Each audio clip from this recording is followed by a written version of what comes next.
Selamat malam pemirsa. Saat peringatan Hari Olahraga Nasional ke-37 tahun 2020 lalu, Presiden Joko Widodo memerintahkan Kementerian Pemuda dan Olahraga untuk melakukan sejumlah hal. Antara lain, melakukan review total ekosistem olahraga nasional, termasuk menggunakan big data dan sport science sebagai unsur utama dalam pembinaan olahraga nasional.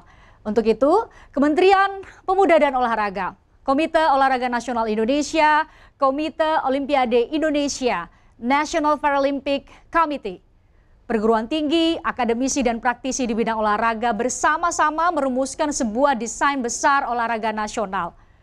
Dalam rapat terbatas 15 Maret 2021 lalu, Menteri Pemuda dan Olahraga telah memaparkan rancangan desain besar olahraga nasional di hadapan Presiden Joko Widodo dan para menteri. Bergabung bersama saya malam ini, Menteri Pemuda dan Olahraga, Zainuddin Amali. Pak Menteri, selamat bergabung. Silakan duduk. Saya pakai masker dulu. Kita tetap taat protokol kesehatan. Oke. Silakan duduk. Senyamannya Pak Menteri. Saya pakai dulu masker. Pak Menteri, terima kasih. Ini adalah episode pertama Forum Fristian. Jadi Pak Menteri ini ketika kami undang, Fris, saya nggak mau ngomong politik. Saya tuh kalau Fristian nanya soal olahraga, saya merem aja, pasti bisa jawab. Katanya begitu. Saya sekalian mau memperkenalkan, ini Pak Menteri, ini adalah Forum Fristian. Tagline-nya ada 3. Oke. Jernih, artinya mau menjernihkan perspektif. Tajam, tapi tidak menyudutkan siapapun. Dan terpercaya, menghadirkan inspirasi. Jadi Pak Menteri, percaya ya, hadir malam ini kita mau bicara soal substansi. Iya, betul. Saya sangat percaya dan hal yang kita sampaikan adalah hal yang paling jernih. Paling jernih. Hal yang pertama terjadi sejak 76 tahun Indonesia merdeka. Terima kasih sudah berkenan hadir. Pak Menteri, saya lihat tadi pada saat masuk pasti saya yakin juga pemirsa lihat bawa map. Artinya serius betul nih mau kita bicarakan. Ya. Karena ternyata Pak Menteri ini tadi sudah saya sampaikan di bagian pembuka, Pak Menteri dapat pekerjaan rumah dari Presiden saat peringatan Hari Olahraga Nasional ke-37 tahun 2020. Betul. Itu disebut langsung oleh Presiden. Saya minta Menteri Olahraga, kita dengarkan bersama berikut ini. Kami sudah siapkan cuplikannya.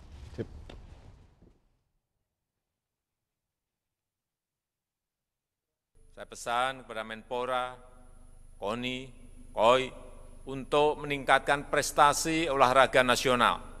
Kalau selama ini prestasi olahraga kita masih kurang berhasil, itu artinya cara-cara yang selama ini kita lakukan mungkin tidak tepat, mungkin kurang tepat. Kita harus melakukan review total. Ekosistem nasional untuk prestasi olahraga harus direview total. Saya minta tata kelola pembinaan atlet direview total. Rancang tata kelola pembinaan atlet yang tersinergikan dengan baik dari daerah sampai pusat. Dari lembaga pendidikan umum sampai lembaga pendidikan olahraga. Tingkatkan sinergi antara organisasi cabang olahraga sampai ke Kemenpora. Pemanfaatan ilmu pengetahuan dan teknologi terbaru juga harus kita lakukan, bukan hanya untuk pengembangan pusat pelatihan yang berbasis sains, tetapi juga pengembangan manajemen baru yang lebih baik. Kembangkan sistem informasi dan big data analitik yang bisa mendeteksi calon atlet yang berkualitas. Wah, disebut langsung oleh Presiden. Pak Menteri, saya minta dilakukan review total. Ya. Review total itu narasi yang digunakan oleh Pak Presiden. 1 tahun ini Pak Menteri menerjemahkannya dengan cara apa? Ya, begitu dapat arahan dan bagi saya kan perintah. Sebagai menteri, itu instruksi ya? Betul, sebagai pembantu beliau, sebagai pembantu presiden, arahan itu adalah perintah yang harus saya lakukan. Oleh karena itu saya langsung berdiskusi dengan teman-teman di Kementerian Pemuda dan Olahraga, kemudian dengan berbagai stakeholder, dengan KONI, dengan Komite Olimpiade Indonesia, dengan NPC, dengan stakeholder lainnya. Bahkan dengan para perguruan akademisi tinggi. di kampus-kampus Iya, ya Pak ya? Ya, kita diskusikan, akhirnya kita putuskan kita harus punya desain besar atau grand design olahraga nasional. Dan memang setelah kita lihat, kita sekarang ini melakukan pembinaan itu by accident, tidak by design. Karena tidak ada satu prestasi yang muncul secara baik, terencana, dan berkesinambungan tanpa desain. Kita menemukan prestasi, kita menemukan juara. Talenta ya? Talenta hanya sekejap dia bertengger di panggung juara, tapi setelah itu dia hilang. Dan kita tidak menyiapkan talenta-talenta lain, pelapis-pelapis. Regenerasi begitu ya? Betul. Oleh karena itu, maka kita harus desain. Bahasa saya pada saat keliling di kampus-kampus di berbagai, kita harus buat pabrik prestasi. Artinya ada produksi gitu ya? Ya, ada proses produksi. Betul, harus berproses dari hulu sampai dengan hilir. Karena itu kemudian kita lahirkan grand design atau desain besar yang kira-kira sudah dibuka nih catatannya. Ya.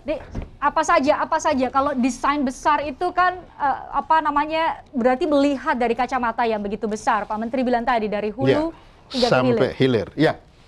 Pertama adalah kita mencetak prestasi dalam waktu yang instan.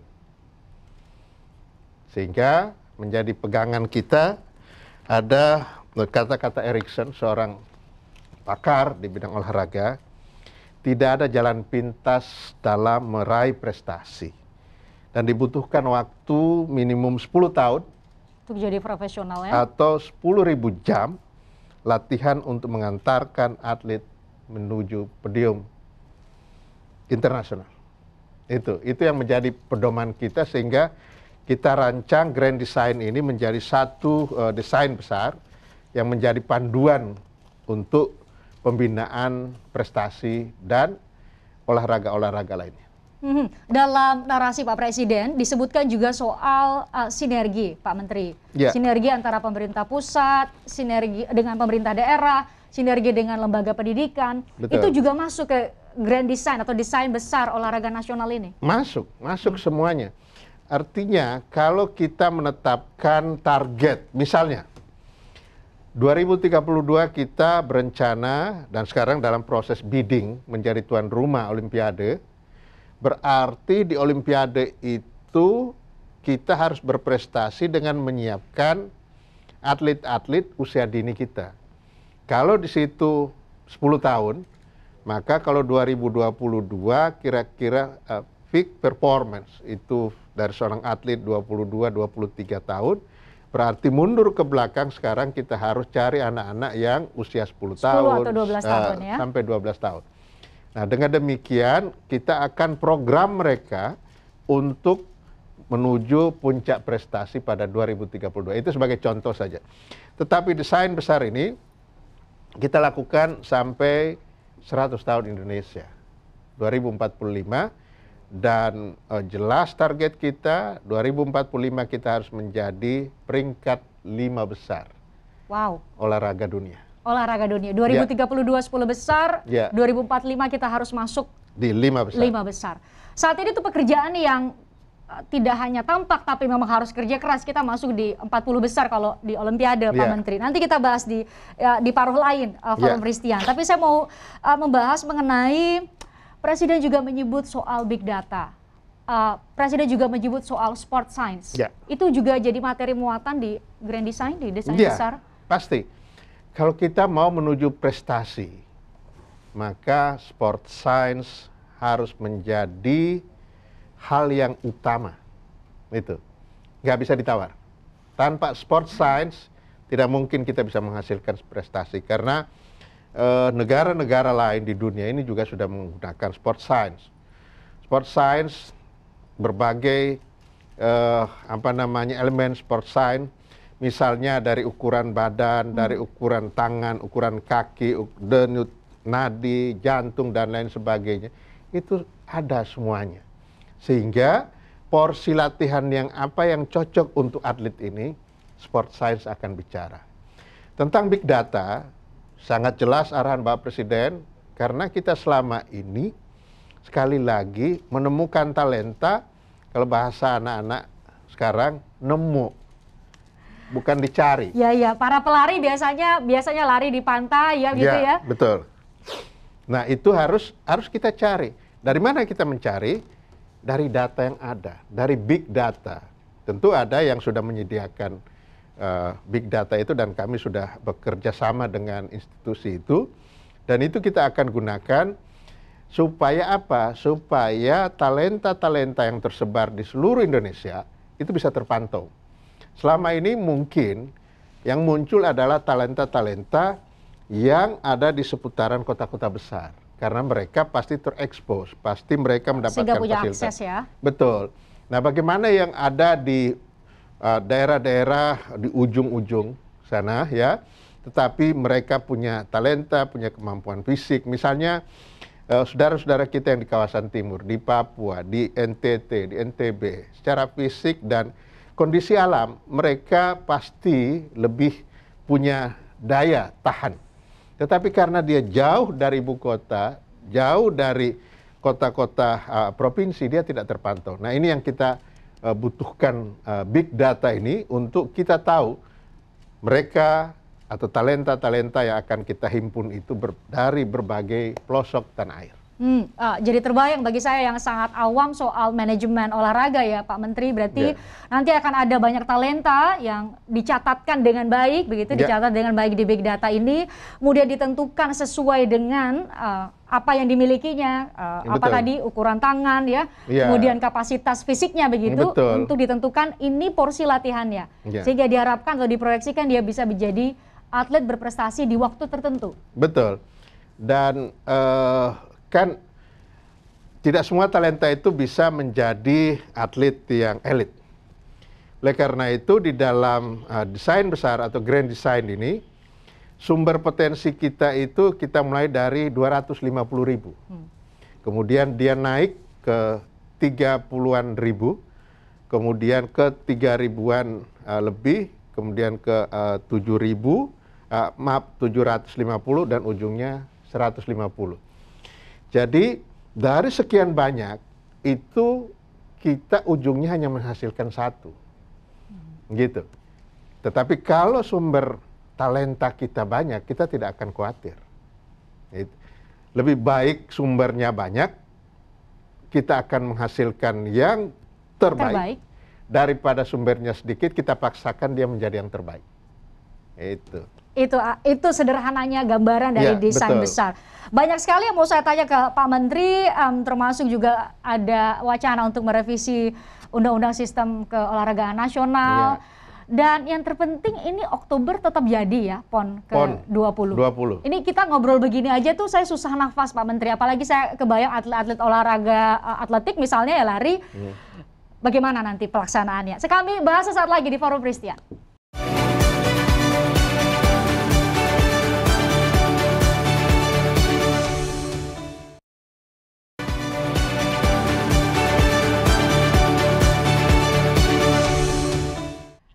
Anda kembali menyaksikan Forum Christian. Hadir di forum ini Menteri Pemuda dan Olahraga Zainuddin Amali. Saya lanjutkan tadi Pak Menteri, soal ada revisi, ada wacana untuk merevisi Undang-Undang Sistem Keolahragaan Nasional. Itu sudah 15 tahun usianya.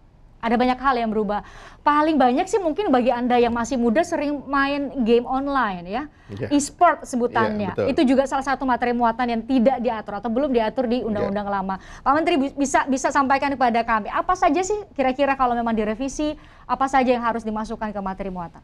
Iya, sekarang ini posisinya sedang ada di DPR karena itu usul inisiatif dari Komisi 10 DPR, dan saya mendapatkan informasi kemarin hari Kamis kemarin itu sudah selesai dibalik dan mereka sudah setuju ini didorong menjadi usul inisiatif. Nah, hal-hal apa yang kami masukkan di dalam revisi itu tentu yang pertama adalah perkembangan dunia olahraga kita luar biasa dan banyak hal yang tidak terpikirkan ketika itu. Nah, kita masukkan. Ketika itu maksudnya 15 tahun lalu ya, Betul. ketika itu diundangkan Ya, pada saat Undang-Undang SKN itu ada tahun 2005. 2005. Betul. Nah, banyak kan perkembangan-perkembangan di dunia olahraga. Nah, hal-hal apa contoh misalnya tentang penerapan sport science. Memang dalam undang-undang tentang SKN itu ada, tetapi tidak tegas diatur. Nah, kita sekarang lebih pertegas lagi. Seperti yang diskusi kita tadi bahwa sport science adalah pemandu utama untuk prestasi. Kemudian juga kewajiban bagi pemerintah di tingkat pusat, tingkat provinsi, kabupaten, kota, itu lebih kita pertegas lagi. Sehingga ada tanggung jawab kita bersama terhadap prestasi olahraga nasional. Kemudian keterlibatan pihak-pihak yang di luar itu. Kalau sebelumnya masih abu-abu lah gitu ya, pihak swasta seperti apa, BUMN seperti apa. Samping itu juga misalnya tentang bagaimana mereka setelah purna prestasi. Padahal dia sudah mengharumkan nama bangsa di dunia internasional, tetapi begitu dia sudah tidak berprestasi lagi, kehidupannya terlantar. Iya, itu banyak sekali ceritanya. Ada yang jual motor, ada yang menjadi profesi yang menjalani kehidupan yang susah aja begitu ya. Nah, itu termasuk yang juga kita pikirkan. Terus tentang pendidikan mereka. Kan sekarang orang menjadi ragu-ragu. Setiap orang tua pasti maunya anak ini yang paling utama adalah kemampuan akademiknya yang tinggi. Ya, pinter aja dulu di sekolah gitu ya. Iya, betul. Nah, kalau seperti itu susah kita mengharapkan talenta-talenta walaupun dia berbakat. Hari ini dia ujian sekolah. Besok dia harus bertanding. Pasti dua-duanya tidak ada yang bagus. Karena konsentrasinya akan terpecah. Nah, kondisi-kondisi seperti ini kita juga lakukan diskusi. Nah, kita tuangkan di dalam revisi undang-undang itu sehingga undang-undang ini bisa implementatif. Kita tidak ingin membuat undang-undang yang akhirnya begitu diimplementasikan tidak bisa jalan. Kan banyak aturan kita, banyak undang-undang kita banyak memproduksi undang-undang, aturan tetapi tidak bisa diimplementasikan. Nah, hal-hal seperti ini apalagi sekarang kita sudah punya desain besar, sudah punya grand design. Seharusnya kemudian diterjemahkan ke dalam. Betul. Grand design itu kita beri payung hukum supaya dia bisa teraplikasi di lapangan nanti. Kemudian ada peraturan turunan lainnya yang semoga juga bisa diterjemahkan dengan tepat oleh stakeholder, itu diharapkan Pak Menteri. Betul. Tadi saya sudah sebelum jeda saya singgung soal pelaksanaan PON. Tetap Oktober ya Pak Menteri ya? Oktober tanggal 2 sampai 15 Oktober. Bagaimana? Siapkah kita di tengah pandemi? Ini tadi saya sebut kita pakai masker begini saja saat ngobrol. Aduh, susah nafas apalagi para atlet. Ada tentu hal yang berbeda. Protokol kesehatan tetap harus diperhatikan. Oh iya, pasti. Mulai bulan Maret yang lalu, kan kita sudah memulai beberapa kegiatan olahraga.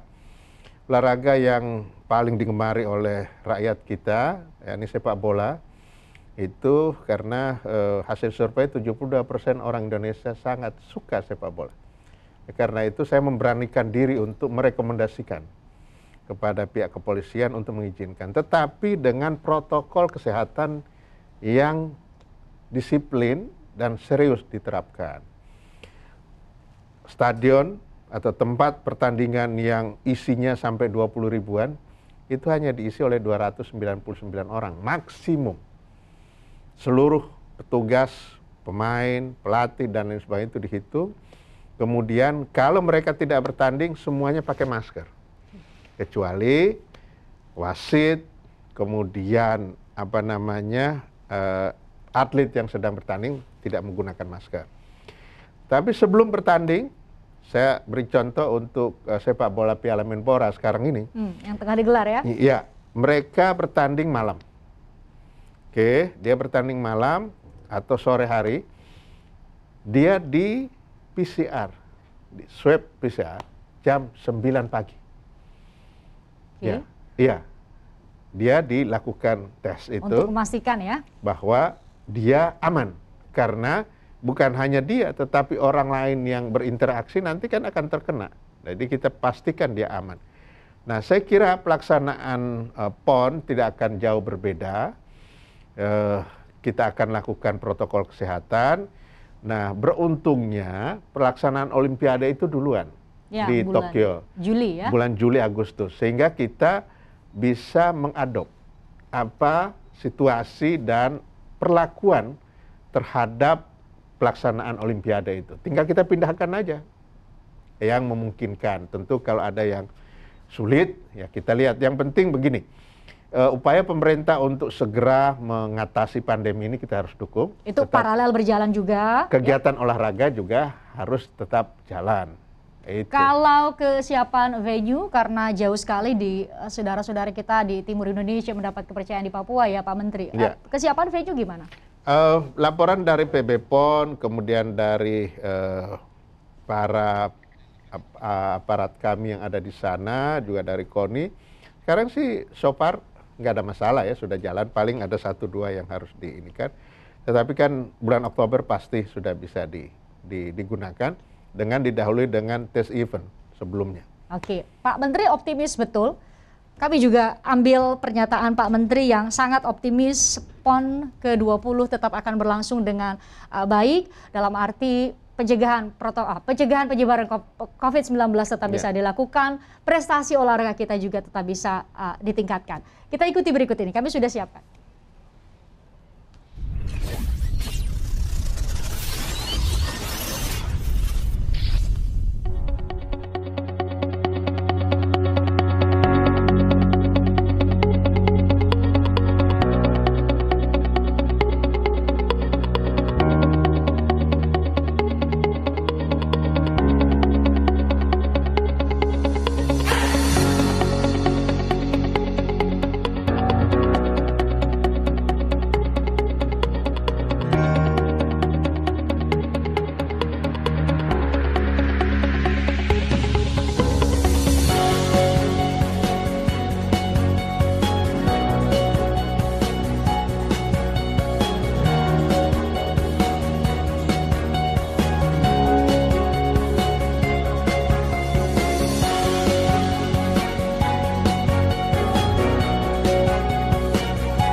Wah, kalau dilihat dari visualnya tampak sudah siap kalau infrastruktur ya, Pak Menteri ya. Kalau infrastruktur bekerja sama dengan PUPR tentunya ya. Betul. Kementerian PUPR.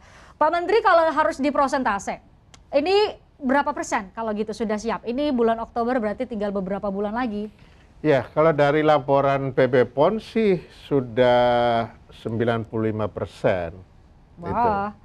Jadi ada pun yang belum teratasi, hal-hal yang saya kira secara teknis memungkinkan untuk kita bisa atasi.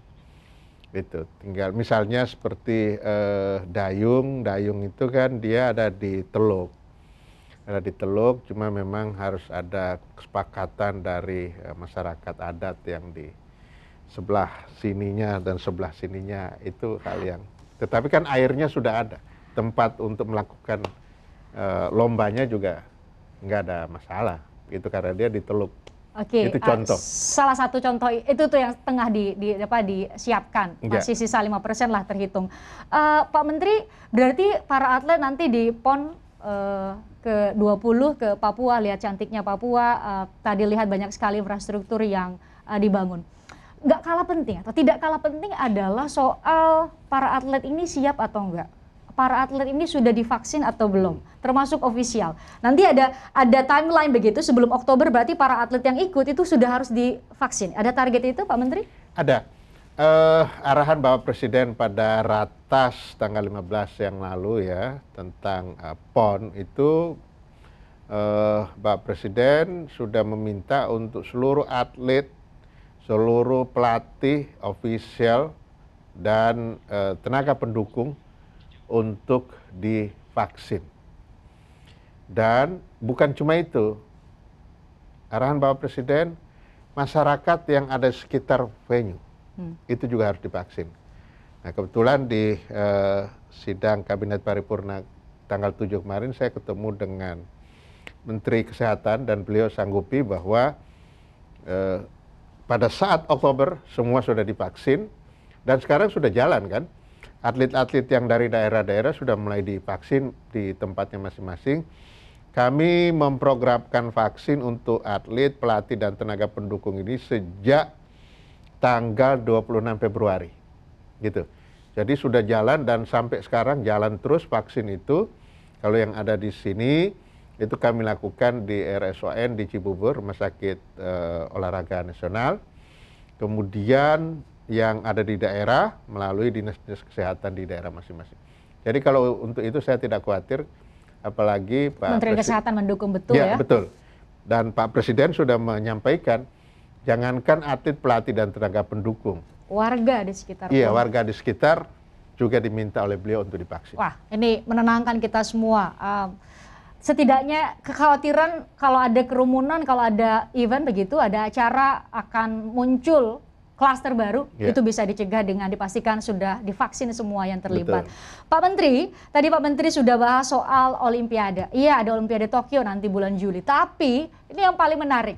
Pak Menteri itu memberi target ini luar biasa beratnya. 2032 masuk 10 besar, tadi disebutkan 2045 masuk 5 besar. Siapkah kita? Kami bahas di Forum Fristian sesaat lagi.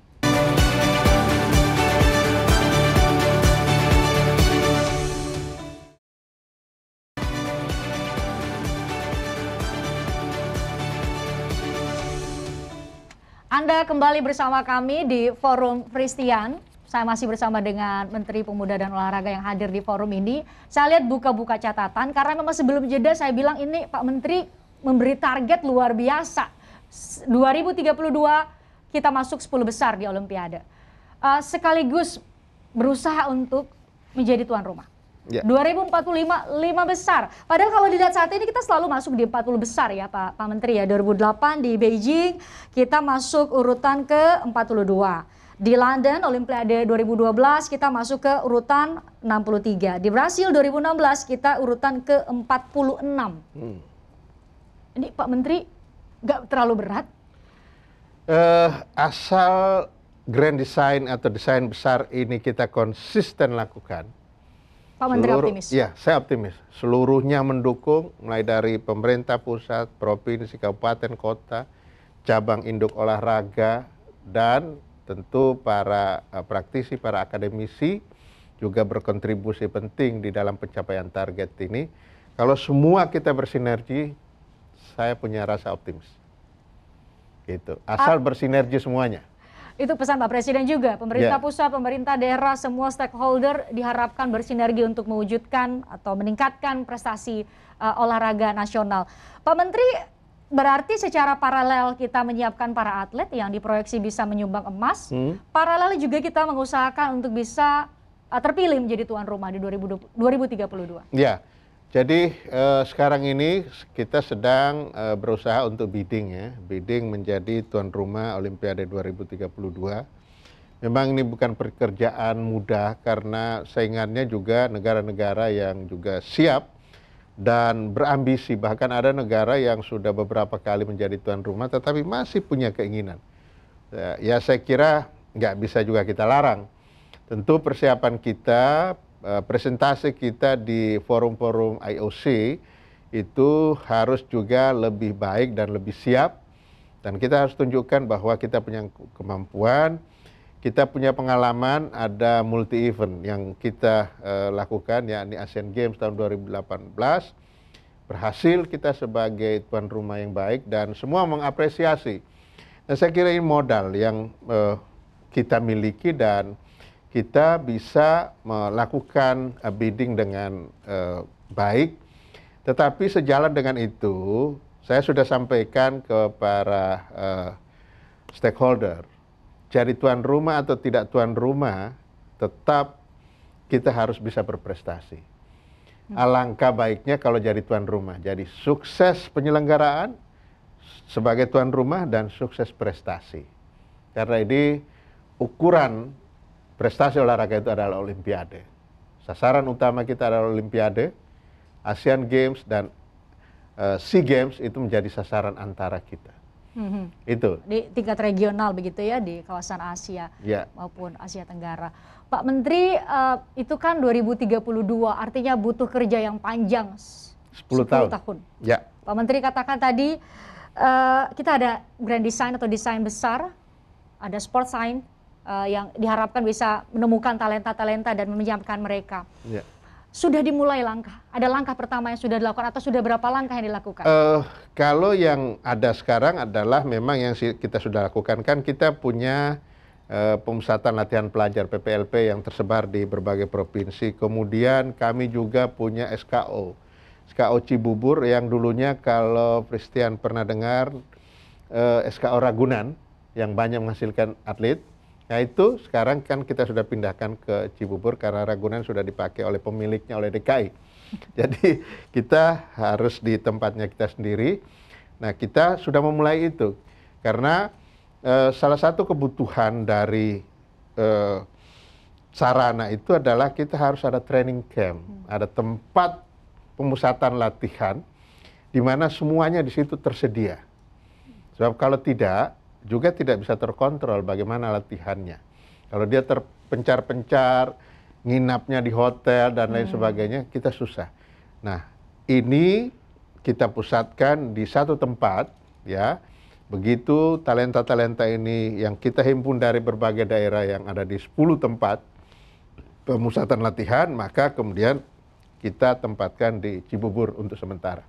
Termasuk beberapa waktu lalu Presiden menyebut Pak Menteri, tolong Hambalang juga diperbaiki. Itu bagaimana perkembangannya, Pak Menteri? Sebenarnya bukan Presiden, saya yang menyampaikan. Pak Menteri yang menyampaikan?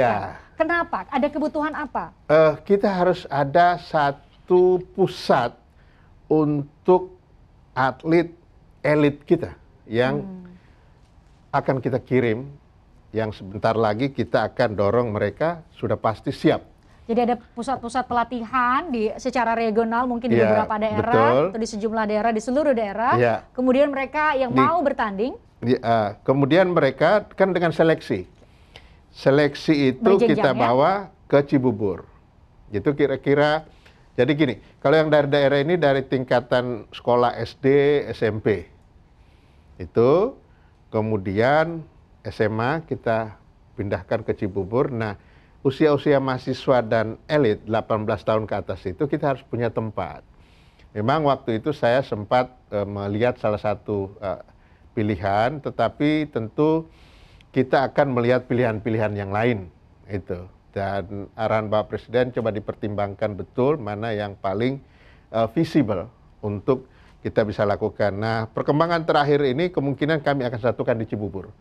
Baik yang tingkat SMA-nya maupun yang elit mahasiswa, gitu. Jadi supaya satu tempat, ya betul. Berjenjang, terpadu, terukur. Ya terukur. Dan kalau kita lihat di beberapa tempat, baik di Australia, di Jepang, di Qatar. Kalau Qatar sudah luar biasa, mewah dan itu sudah digunakan oleh pihak luar juga. Kita mengacu pada Jepang, itu dia hanya menggunakan lahan yang sedikit, tetapi multifungsi, tentu vertikal ya.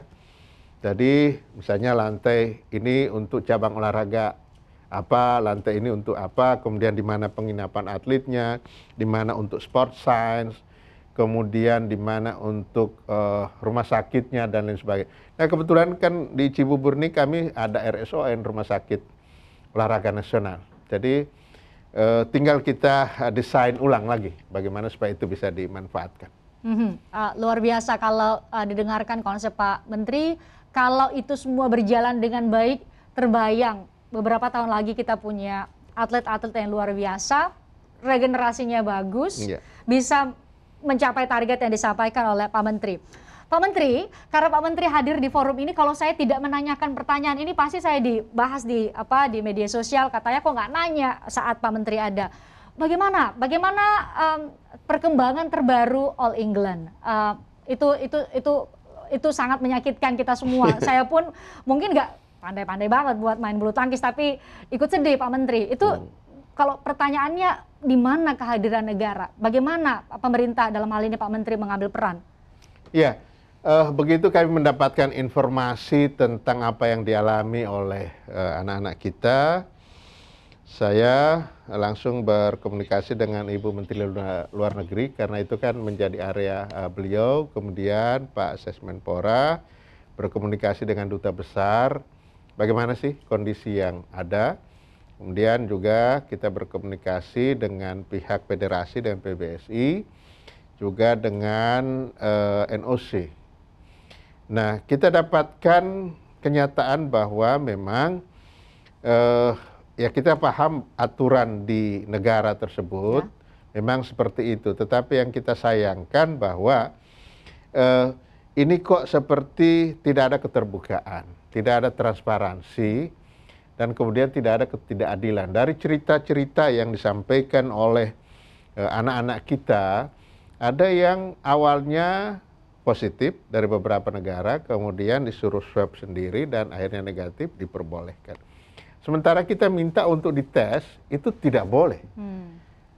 Nah, kan disitulah saya terus bereaksi keras. Kalau ditanya kehadiran negara, ya kami langsung bereaksi. Menyatakan sikap, iya, sikap, dan yang saya sampaikan ke BWF-nya, BWF adalah Federasi Internasional dari Bulu Tangkis, BWF tidak profesional, BWF tidak transparan, dan BWF diskriminatif. Saya kira kalimat sudah sangat keras itu ya. Sangat narasinya keras begitu, dan kemudian dibalas dengan surat permintaan maaf kepada Presiden dan lain-lain. Tetapi hal lain yang saya kira itu sudah terjadi, ke depan seperti apa? Tidak boleh terjadi lagi. Oleh karena itu federasi kami dorong untuk memastikan betul, ini misalnya kita mau ke negara mana, aturan di sana itu seperti apa, kan beda-beda, penanganan COVID ini beda-beda. Seperti apa, karantina berapa hari dan lain sebagainya, itu harus dipastikan, dan kemudian kita komunikasinya harus intensif dengan pihak penyelenggara. Nah kemudian begitu melihat kondisi seperti itu yang dialami oleh anak-anak kita, kami mendapatkan arahan dari Bapak Presiden karena beliau memantau, lakukan langkah cepat, kemudian anak-anak jangan sampai terlantar, berikan bantuan, dan saya bersyukur kita punya duta besar yang juga cukup langsung bergerak ya. Jadi anak-anak itu dipantau, disuplai makanan, bahkan dipastikan baik-baik saja, itu yang paling penting secara psikologis. Untuk pulang sebelum, karena kan ada persyaratannya itu. Nah mereka kalau tidak salah 3 hari sebelum itu sudah bisa kembali ke tanah air. Semoga itu jadi lesson learn ya. Jadi ada hal yang dipelajari secara internal juga, kita mengevaluasi dan berupaya untuk melakukan berbagai perbaikan dan persiapan lebih matang. Pak Menteri, saya karena TVRI dan Kementerian Pemuda dan Olahraga itu tetangga, bagi Anda yang di Jakarta mungkin sudah sangat familiar. Kami berada di kawasan Senayan. Saya sempat jalan-jalan sebenarnya ke kantor Pak Menteri. Saya menemukan fakta mencengangkan. Apa faktanya? Kami bahas sesaat lagi di Forum Pristian. Sesaat lagi.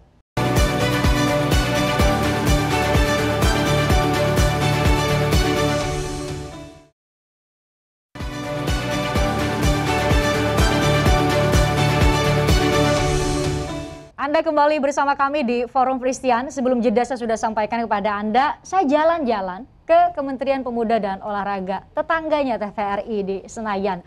Saya menemukan fakta yang mencengangkan. Langsung kita tonton saja, kami sudah siapkan sebenarnya fakta-fakta mencengangkannya apa. Kita nonton bersama berikut ini. Kali ini kita coba untuk menguji seberapa terkenal Pak Menteri Pemuda dan Olahraga. Nggak jauh-jauh sih saya ngujinya. Saya ada di Kementerian Pemuda dan Olahraga. Bisa Anda lihat di belakang saya tulisannya besar-besar daerah Senayan, tetangga sih dengan TVRI. Saya sudah siapkan handphone. Di handphone sudah ada foto Pak Menteri. Nanti saya akan tanya beberapa orang yang berada di sekitar gedung Kementerian Pemuda dan Olahraga ini, mereka kenal nggak ya? Kenal tidak dengan Menteri Pemuda dan Olahraga, Bapak Zainuddin Amali? Fotonya ada di belakang saya. Yuk. Sip, ini foto Pak Menteri saya sudah siapkan dan saya mau tanya ke Pak siapa Pak? Pak Mas Songet. Aduh, namanya udah susah nih. Apa namanya? Pak Muhammad aja. Oke, Pak Muhammad. Pak Muhammad, ini ada foto. Iya. Pak Muhammad kenal nggak? Kenal sih. Siapa coba? Pak Menteri. Pak Menteri apa? Menpora. Oke, Menpora. Namanya siapa coba? Muhammad apa ya? Halo ini. Halo Pak Misi. Pak izin bentar Pak. Namanya siapa Pak? Pak Jaja. Pak Jaja. Oke, Pak Jajal. Pak Jajal saya punya foto. Ini kira-kira Pak Jajal kenal nggak? Saya kurang paham ini. Saya nggak kenal. Pak, saya boleh nanya bentar. Nama Bapak siapa? Pak Aris Burhanuddin. Pak Arif. Oke, Pak Arif saya punya foto nih. Pak Arif. Saya punya foto nih. Ini Bapak kira-kira kenal nggak? Nggak kenal. Serius. Bapak sekarang lagi di mana? Di Menpora. Bapak nggak kenal ini? Nggak pernah lihat? Enggak, saya nggak kenal. Bapak sehari-hari jadi apa di sini? Saya jual kopi. Oh, Bapak Iya. jual kopi. Bapak jual kopi di sini ya? Iya. Iya. Pak, saya kasih tahu ya Pak. Iya. Bapak kan jualan nih kopi di Kementerian Pemuda dan Olahraga. Iya. Ini Pak Menterinya. Oh, Pak Menteri. Iya ya. Oh, mau. Iya ya saya. Ya baru ingat ya.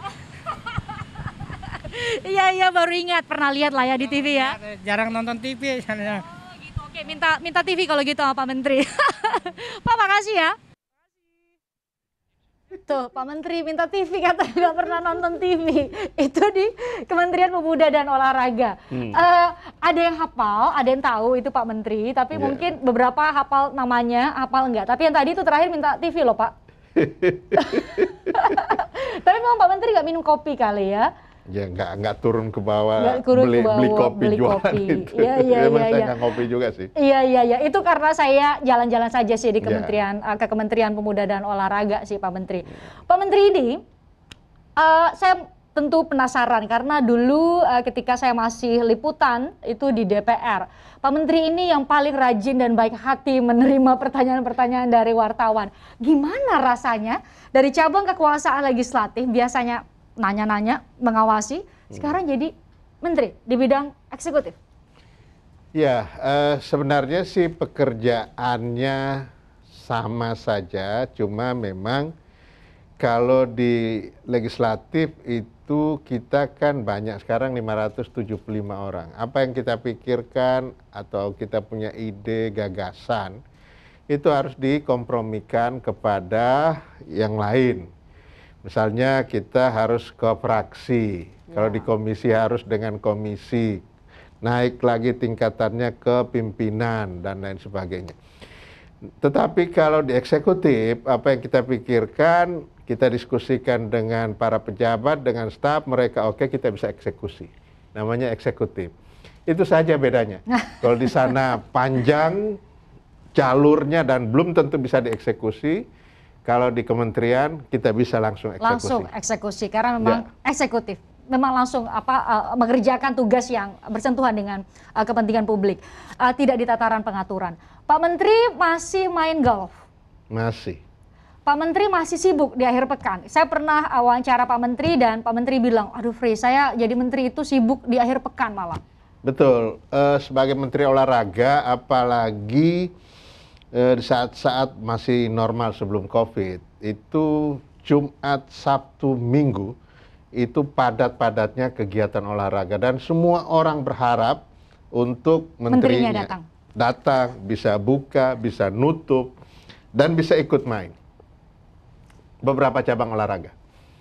Itu. Pak Menteri memenuhi itu, mencoba memenuhi itu. Iya, ya supaya mereka juga kalau saya datang berarti kita punya perhatian terhadap kegiatan itu dan tentu bisa menambah semangat mereka. Gitu. Itu yang mau ditunjukkan oleh Pak Menteri. Pak Menteri, tadi sebelum mulai saya menuliskan beberapa kata di buku Forum Fristian. Utamanya saya bertanya soal apakah desain besar olahraga nasional ini bisa menjawab permasalahan, tantangan, dan terutama menjamin kehadiran negara untuk memajukan keolahragaan nasional. Pak Menteri berkenan untuk menjawabnya dalam bentuk beberapa kata mungkin yang bisa disampaikan kepada penonton Forum Fristian. Sudah kami siapkan. Pak Menteri siap sebelah sini? Nanti kami akan menantikan tentu apa jawaban dari Pak Menteri. Sudah kami siapkan Pak Menteri? Nah, di halaman itu. Nah, mana pertanyaannya ini? Di depan, coba saya tunjukkan. Coba. Oh ini, nih, nih. Izin Pak Menteri. Itu pertanyaan saya. Ya. Kira-kira Pak Menteri mau jawab apa? Ini jadi kayak kuis ya? Ya. Tapi Pak Menteri punya jawaban tentu ya? Ya, ketika pasti. saya bertanya soal kehadiran negara dalam memajukan keolahragaan nasional. Betul. Silakan Pak Menteri.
Memberikan kesimpulan, tapi saya berharap Pak Menteri bisa menyampaikan kepada kami kira-kira apa intinya ya Bapak tuliskan di buku Forum Fristian.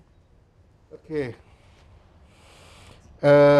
Desain besar olahraga nasional adalah jawaban dari penantian panjang kita terhadap lahirnya prestasi olahraga nasional yang terencana, berkesinambungan, serta berkualitas. Semuanya itu butuh keterlibatan semua pihak, tentu dengan panduan dan arahan dari negara secara jelas. Panduan dan arahan dari negara secara jelas. Pak Menteri hari ini di forum ini menyatakan bahwa kehadiran negara tidak perlu diragukan untuk memajukan keolahragaan nasional. Terima kasih sudah hadir di episode perdana Forum Fristian edisi kali ini Pak Menteri. Pak Menteri sehat selalu. Saya juga mau pamit ke pemirsa Forum Fristian. Kami tentu setiap minggu akan menghadirkan berbagai narasumber di forum ini yang bisa memberikan inspirasi, memberikan peneguhan terhadap penyelenggaraan negara yang tentu kita harapkan lebih baik dari masa ke masa. Hari ini kita bahas olahraga, pekan depan kita akan bahas bidang-bidang lain. Kami janji untuk bertemu dengan Anda, memberikan yang terbaik di setiap Rabu pukul 7 malam hanya di TVRI. Saya Fristian Grich, pamit undur diri. Sampai jumpa.